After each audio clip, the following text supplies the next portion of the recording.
Notre métier, c'est de faire des campus numériques, des plateformes d'apprentissage, des LMS, en particulier sur un socle qui est bien connu dans l'éducation qui s'appelle Moodle. Moodle. Qui ne connaît pas Moodle dans la salle? Ça va plus vite. Ok, tout le monde connaît Moodle. Donc c'est très très largement utilisé, en particulier en France. Et notre métier, c'est d'aider des organisations à exploiter leur plateforme Moodle. Donc nous exploitons des plateformes Moodle pour compte de tiers. Selon la formule, on est délégataire de services. On garantit aux établissements et aux organisations avec lesquelles on travaille l'intégrité, la sécurité, la stabilité, la conformité, l'accessibilité, la simplicité d'usage. Et depuis 2 ans, on travaille sur ce que l'intelligence artificielle pourrait apporter à notre métier et au métier des gens avec qui nous travaillons. Je suis avec Justin, je vais laisser se présenter en quelques mots.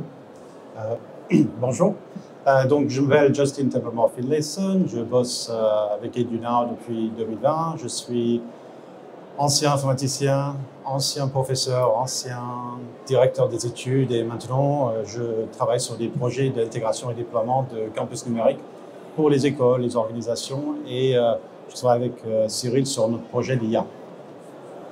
Justin est modeste, il est docteur en informatique et il a dirigé un laboratoire d'une douzaine de personnes qui faisaient des cours en ligne à longueur d'année pour un groupe académique. Donc on va rentrer dans le vif du sujet sur pourquoi l'IA, à quoi ça va nous servir, comment on peut avancer. La vocation de l'IA. La vocation de l'IA, c'est quoi? Ce sont des agents. L'intelligence artificielle, ce n'est pas des solutions, ce n'est pas des applications, c'est des agents. C'est donc des outils dynamiques qui vont travailler sur des données pour les transformer. Et donc, avec l'application de ces agents au langage, c'est en train d'engager une transformation considérable de tous les métiers de la connaissance et de tous les métiers de la création. Et est-ce que tout le monde l'a essayé au moins ChatGPT? Oui. Est-ce que vous arrivez à l'utiliser, si vous êtes dans l'éducation, est-ce que vous l'utilisez, pas dire au quotidien, mais vous l'utilisez pour la formation, dans l'apprentissage? Donc certains oui, certains non, et c'est un peu le constat. Qui dans la salle utilise l'intelligence artificielle à vocation pédagogique?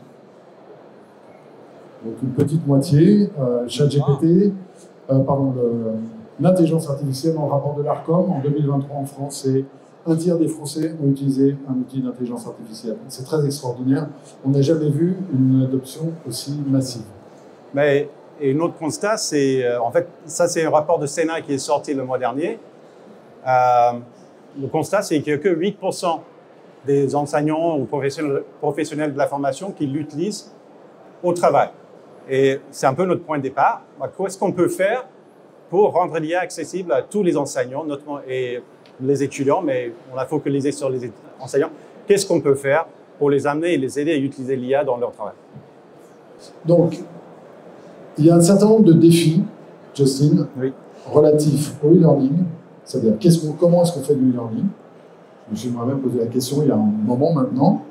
Qu'est-ce que c'est que l'ingénierie pédagogique appliquée au cours en ligne? Et maintenant, vient se rajouter, qu'est-ce que c'est que l'IA et qu'est-ce qu'on peut faire avec? En fait, il y a une énorme quantité de technologies, de méthodes, de théories qu'il faut maîtriser donc, pour enseigner, comme j'imagine la plupart de vous le savent, pour ensuite créer un cours online, qui est encore difficile, et maintenant, à nos jours, faire de la bonne pédagogie dans la structuration des cours, ajouter de l'IA, utiliser l'IA pour créer des cours. Il y a énormément de choses à maîtriser, à apprendre, ça bouge très vite, ce qui rend assez inaccessible, d'où les 8%.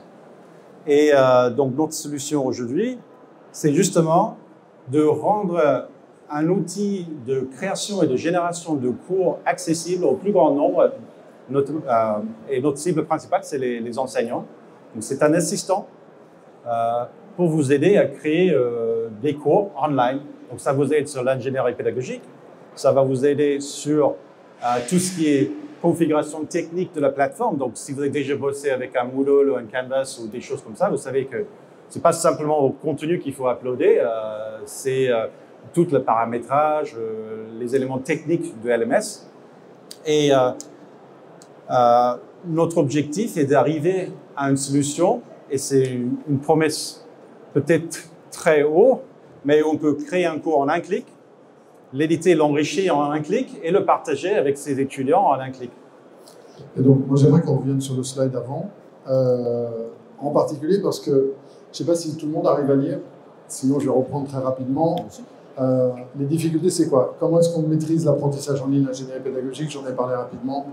Comment on maîtrise les outils techniques? Comment est-ce qu'on fait face à la page blanche? Parce que pour ceux d'entre nous ici, et j'en fais partie, qui ont enseigné, le premier cours, il est toujours difficile, et parfois le deuxième et le troisième jusqu'au dernier. Comment est-ce qu'on administre cette formation? Comment on administre la plateforme? Comment on utilise éventuellement l'intelligence artificielle générative, j'en parlais. Comment est-ce qu'on configure la plateforme? Il y a tous les jours des nouveaux outils qui sortent. Et donc, comment est-ce qu'on découvre ces outils? Enfin, comment est-ce qu'on transfère la production d'un site sur un autre, sur un troisième, sur un quatrième? Comment est-ce qu'on gère toute la sécurité? Et il y a un vrai sujet pour tout le monde, c'est qu'est-ce que c'est que l'IA? Quelle est la réglementation qui s'applique? Comment est-ce qu'on comprend ces enjeux-là? Donc, dans le slide suivant, comme le disait Justine, on a décidé d'araser tous les points bloquants entre j'ai envie de faire un cours en ligne et j'ai un cours en ligne, avec une promesse qui est de dire on peut faire un cours en ligne en un clic. Et donc, tous les outils qu'on vous montre ici, ils sont entièrement gratuits pour les professeurs et les formateurs. Vous pouvez jouer avec, vous pouvez faire ce que vous voulez, tant mieux, c'est fait pour ça. Si les organisations dans lesquelles vous travaillez, avec lesquelles vous travaillez, ont envie d'une version un peu plus aboutie, un peu plus riche de fonctionnalités, d'administration, alors on a une version qui est commerciale et qui est payante. Et donc là, on va faire un truc qu'on n'a jamais fait. On va vous permettre de créer un cours en ligne en un clic. Donc, Justine, un clic pour créer, un clic pour éditer ou enrichir son cours, et un clic pour partager. Vous avez été, pour certains d'entre vous, à quelques conférences. Alors, là, on va vous mettre en situation, on ne va pas vous dire « regardez, c'est joli », on va vous dire « essayez et dites-nous ce que vous en pensez ». Justine? Je le ferai quand même en parallèle. Donc pour ceux qui ne sont pas équipés et qui voudraient qui veulent rester spectateurs. Moi, je vais suivre les mêmes instructions qui donnent en série. Donc, vous pouvez scanner ce QR code. Vous avez juste une chose à faire, c'est de mettre votre adresse email, de choisir votre mot de passe, donc nom, prénom, adresse email, mot de passe. Vous pouvez utiliser ce qu'on appelle du SSO, c'est-à-dire un compte Google, un compte Microsoft, un compte LinkedIn. On ne fera pas d'usage commercial de ces informations, pour ceux qui en douteraient. Et vous allez arriver, Justine, sur la page... Non, pardon, excusez-moi. Voilà, vous allez arriver ici. Donc vous pouvez créer votre compte. Justine a déjà un compte, donc il va s'inscrire. Évidemment, il y a un petit effet démo. Et donc là, vous arrivez, Justine en haut à droite, sur un bouton qui dit « Créer un cours avec de l'IA ». Tu vas mettre l'interface en français, si tu veux bien. Oui. Oui, pardon. Justine va cliquer sur le bouton « Créer avec de l'IA ». Et donc là, en live, on va générer un cours avec l'aide d'intelligence artificielle. Est-ce que quelqu'un a un sujet de prédilection qu'il a envie de partager sur la Révolution française, la plomberie, les interfaces techniques, l'ingénierie pédagogique? L'usage de l'IA. L'usage de l'IA, ok, on est au cœur du sujet. Donc, Justine, donne-moi un cours sur l'usage de l'intelligence artificielle dans l'éducation et la formation pour des professionnels en activité, on va dire en 4 sections, avec un quiz de vérification de connaissances dans chaque section. Et donc, qu'est-ce qui se passe? Donc, on envoie, ça, c'est ce qu'on appelle une requête, ce n'est pas un prompt. Le prompt, c'est ce que va recevoir l'IA. Et donc, de cette phrase, voilà, c'est une phrase très simple en langage naturel, comme je pourrais demander à Justine de le faire, ou Justine a des ingénieurs pédagogiques, ou dans vos institutions. Donc, on prend cette requête et on l'embarque dans un prompt. Et là, c'est très très long. Beaucoup d'instructions qu'on ajoute à ça. À qui on s'adresse, comment on protège le contenu, comment on sécurise un certain nombre de données, comment on évite que ce soit transféré, comment on structure. Et puis, la même chose sur des éléments techniques. C'est-à-dire, le résultat doit être formaté de telle manière, de telle sorte, avec tel type de langage, etc. Et ce qu'on récupère, ces données qu'on récupère, on les embarque, on les vérifie, on les ordonne, on les structure, on les met dans un gabarit, ce gabarit dans un format de cours, et le cours, on le publie sur une plateforme. Ça prend entre 15 et 45 secondes, ici le réseau n'est pas très bon. Si vous êtes professeur avec votre propre support déjà, vous pouvez l'uploader et générer un cours à partir de votre propre support. On considère que le prof est le patron, le sachant est le patron, celui qui connaît la bonne éducation est le patron de sa bonne éducation. Juste une question sur le modèle qui est derrière que vous utilisez. C'est OpenAI, c'est notre processus. Alors, on revendique d'être e-agnostique, c'est-à-dire que ce soit OpenAI, Mistral, des données à nous, ce n'est pas le sujet. Le sujet, c'est l'environnement technique qu'on propose. Parce que quand je dis que ce n'est pas le sujet, on n'évacue pas le sujet. On donne des instructions, on est au plus haut niveau de sécurité, j'aurai l'occasion de revenir, et de protection des données. En revanche, que ce soit OpenAI ou Mistral, fondamentalement, on s'en fiche. Ce qui compte, c'est ce qu'on va commencer à faire ici. C'est-à-dire que, donc on est sur une structure de cours classique, on va aller dans le premier, voilà, concept de base de l'IA. Tout ça, on arrive, hein, on n'avait pas préparé de sujet, le sujet est venu de la salle. Et donc là, je suis dans, effectivement, ce que disait monsieur, une structure de cours. Et donc, on va l'éditer. Donc, il y a un bouton éditer, vous pouvez faire, ceux qui ont ouvert un cours, vous pouvez faire la même chose sur votre téléphone. Cyril, avant de continuer, est-ce qu'il y a des gens qui ont réussi à créer un cours? Super. Ce qu'il faut savoir juste avant de passer sur l'édition, c'est que le cours il va apparaître sur votre table de bord. Et on génère aussi une image de présentation du cours. Là, vous voyez tous les cours que j'ai générés sur mon table de bord et les statistiques d'utilisation par les étudiants. On reviendrait là-dessus tout à l'heure. Mais j'ai un cours, j'ai une structure de cours, donc je n'ai pas la page blanche. J'ai des sections de contenu que l'IA a proposées et a créées. Okay, voilà. Il a généré les contenus, donc les pages de contenu que j'ai demandé. Il a généré les quiz que j'ai demandé. Je peux en ajouter d'autres, ça fait partie de l'édition. Mais pour commencer, j'ai un cours et il est paramétré, configuré, il n'y a rien d'autre à faire. Sauf peut-être éditer le contenu. Donc on va éditer le contenu ensemble. Donc on prend la page, on clique sur le bouton éditer. Et là, ça s'édite comme n'importe quelle page. C'est-à-dire que dans le texte, on peut rajouter ce que l'on veut, on peut rajouter des images, on peut rajouter des vidéos, on peut également s'enregistrer. Là, typiquement, donc, Justin va se voir. Non, vas-y. Pour ceux qui connaissent Moodle, vous reconnaîtrez, c'est notre socle. Il y a des choses qui sont communes à Moodle. Donc là, voilà, Justin va pouvoir s'enregistrer. Commence l'enregistrement. Voilà, 1, 2, 3, c'est bon, merci. Hop, la vidéo est dans le cours. Voilà, en un clic.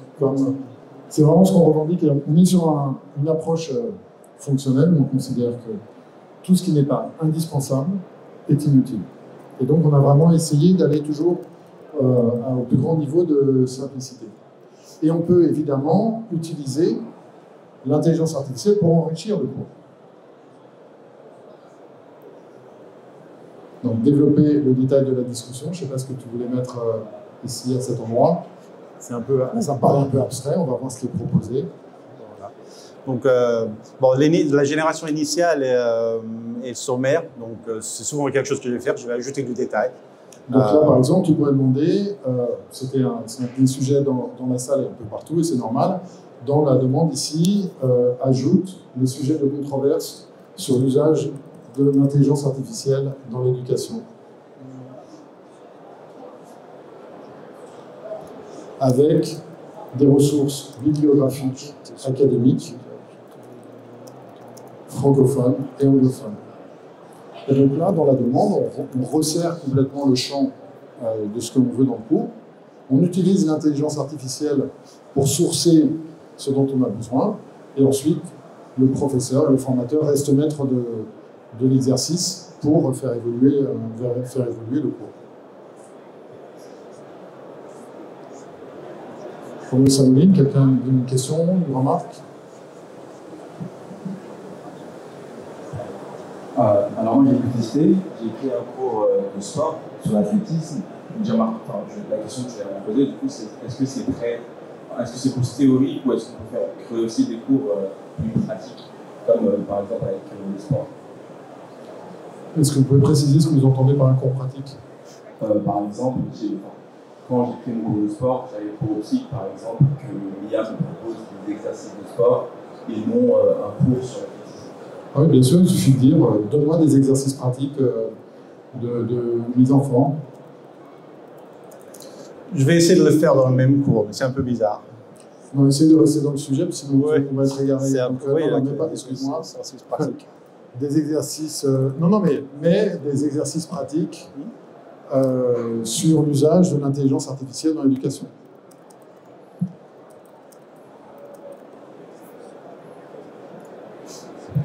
À nouveau, tout ça est en live, il n'y a rien de préconçu, rien de préfabriqué. On est sur 3 pivots, créer un cours en un clic, éditer en un clic, c'est sur quoi on travaille, et on va poursuivre. Et donc, là, il y a des sections. On peut rajouter des sections, c'est ce que Justin est en train de faire. Voilà, il y a une section qui a été rajoutée.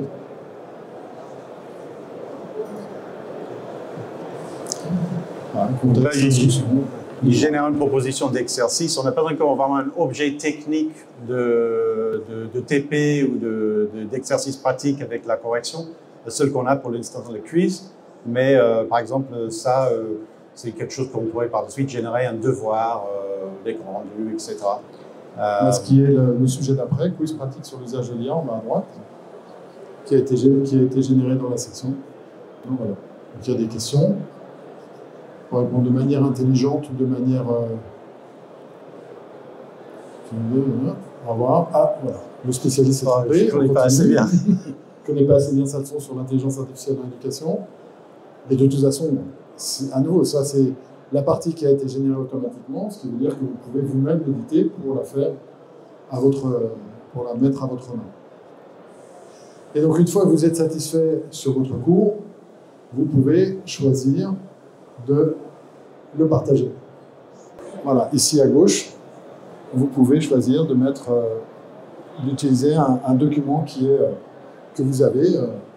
Document, et ça peut être, on voit beaucoup de nos clients qui sont intéressés par les usages réglementaires, donc ils sont dans la banque, l'assurance, tous les services juridiques. Il y a régulièrement des lois qui sont publiées, des réglementations, et donc c'est fais-moi un cours sur la nouvelle réglementation, sur typiquement le Digital Act quand il est sorti, ou alors je prends le Digital Act, qui est un roman de 150 pages produit par l'Europe, et je dis fais-moi un cours d'introduction au Digital Act, et j'ai mon cours qui est distribué. Et votre deuxième question, oui, non, mais j'ai répondu au deux, c'est sur le document et sur les sources. Sur les sources, c'est une question qui est difficile dans le monde de l'IA en ce moment. Nous, on n'est pas spécialiste des moteurs d'IA, donc on dépend d'eux. Et donc, on ne peut pas aller plus loin que ce qui offrent les moteurs d'IA actuellement. On utilise des IA génériques, typiquement OpenAI et Mistral, dans leur cadre le plus restrictif. Et donc OpenAI, typiquement, a fait un deal avec le journal Le Monde. Voilà, on ne connaît pas ce qui est dedans. Si on dit donne-moi un cours sourcé par OpenAI à partir des données du monde, ben on sera dans la parfaite conformité du respect de la propriété intellectuelle.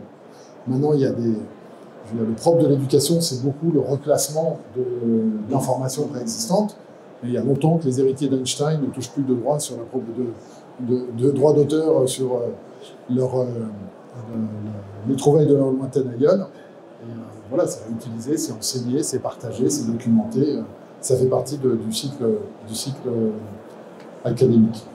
Le modèle qu'on met en place, donc si vous connaissez Moodle, il y a un objet de cours qui contient tous les documents, les textes, les éléments du cours. Et en fait, cette base de connaissances au sein du cours, ça forme un contexte qu'on utilise quand on interroge l'IA. Donc, si vous ajoutez 3 PDF au cours, ils seront tous utilisés dans l'analyse et la génération de contenu. Et l'autre chose par rapport aux vidéos et tout ça, ça c'est coming soon, donc la génération à partir de YouTube et aussi génération à partir de n'importe quelle classe virtuelle enregistrée. Donc si vous faites une classe virtuelle et vous voulez fournir un support en ligne après, on génère le cours à partir de ça. Donc on va revenir dans un des cours dont tu es auteur, Justin, si tu veux bien. On va aller sur un quiz, on va aller sur un cours et on va vous montrer, si ça veut bien, voilà, n'importe quelle section, peu importe. Et là, on peut, reviens s'il te plaît en haut, tout en haut, pardon. Donc là, on peut, en un clic, rajouter un quiz. On peut rajouter une page dans la même section. Qu'on avait fait pour la suite à la demande de monsieur tout à l'heure sur le sport. Donc 5 questions sur la vie de Rodin dans un quiz. Et on va avoir le quiz immédiatement. Et ce que je vais vous montrer à l'instant, c'est que pour ceux qui utilisent Moodle, on est capable, dans le quiz, de le convertir en haut dans une activité test, donc le quiz basique de Moodle. Et donc pour ceux qui ont l'habitude de faire des configurations assez avancées, y compris sur de la remédiation dynamique, c'est tout à fait accessible. Donc comme l'interface du quiz de Moodle est compliquée, c'est pour ça qu'on a généré ce quiz qui est simple à administrer. Des questions, des remarques? On poursuit. Ok, maintenant on va regarder deux choses. La première, c'est que tu vas prendre un cours que tu as fini comme étudiant.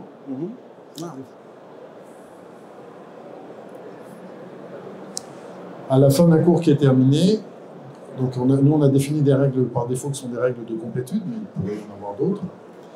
Une fois que le cours est terminé, on a un certificat de réussite, qui est un certificat qui s'affiche ici. C'est un PDF unique avec un QR code unique. Tu as été un peu vite, Justin. Ah, pardon. Donc voilà, il est entièrement configurable dans les versions commerciales, mais c'est donc Justin, il a suivi le cours sur Auguste Rodin, il a fini à telle date, il y a un QR code qui permet de vérifier que ce n'est pas un faux, il y a le responsable de l'établissement, et là c'est nous qui sommes éditeurs de cours. Et ce qu'on peut faire, revient sur la page d'avant, excuse-moi, avant, voilà, ici vous avez un bouton LinkedIn, donc si vous avez envie de publier le certificat qui vous a été attribué, vous pouvez le publier sur LinkedIn. Et puisqu'on est à l'issue de ce qu'on peut faire, on peut également exporter le cours en PDF, c'est-à-dire qu'on sait que beaucoup d'enseignants, de formateurs font un cours, éventuellement à partir de documents, mais ils se retrouvent avec un autre objet, qui est le cours qu'ils ont construit. Et donc ce cours, on peut, si bien revenir, exporter le cours en PDF. Et donc là, j'ai un document, qui est un PDF standard, avec tous mes éléments, le quiz, etc. Donc ça peut servir de syllabus pour l'institution ou l'organisation avec laquelle on travaille, ou ça peut être pour les étudiants, ou ça peut être partageable avec d'autres professeurs. Et donc là, on a complètement bouclé la boucle de j'ai un savoir documentaire, j'ai fait mon cours, je l'ai structuré, j'ai créé mes activités, et je ressors un PDF que je peux partager avec des tiers. Enfin, dernière chose, donc là, comme je le disais, c'est gratuit, vous pouvez faire ce que vous voulez avec. C'est limité à 25 élèves par cours et c'est limité à une consommation raisonnable d'IA au quotidien. Pour les institutions qui veulent, une version plus aboutie, alors on va augmenter le nombre d'élèves par cours, on va déplafonner le nombre d'élèves par cours et on va déplafonner l'IA. Est-ce que tu peux revenir au slide que j'ai sauté? En résumé, vous pouvez créer le cours que vous voulez, sur la discipline que vous voulez, sur le niveau que vous voulez. On a été testé par des gens qui sont des chercheurs sur des disciplines assez abouties. Donc comme l'IA, plus la discipline est technique, plus c'est documenté, meilleure est la qualité. On ne sera pas plus intelligent que les ressources qu'on utilise, et donc il peut y avoir entre 1,5 et 1,5% d'hallucination, c'est-à-dire des erreurs. Il y a des trucs qui sortent du chapeau. On fait tout pour éviter, mais voilà. Les cours sont globalement un tout petit peu plus aboutis que ce qu'on voit, que ce qu'on pourrait générer directement avec de l'IA. On n'a pas parlé de ça, mais on a une structuration pour les quiz qui est celle de la taxonomie de Bloom. Qui ne connaît pas la taxonomie de Bloom, qui n'est pas familier de la taxonomie de Bloom dans la salle? Donc c'est taxonomie de Bloom, c'est un référentiel de niveau sur lequel on s'adosse pour créer des examens.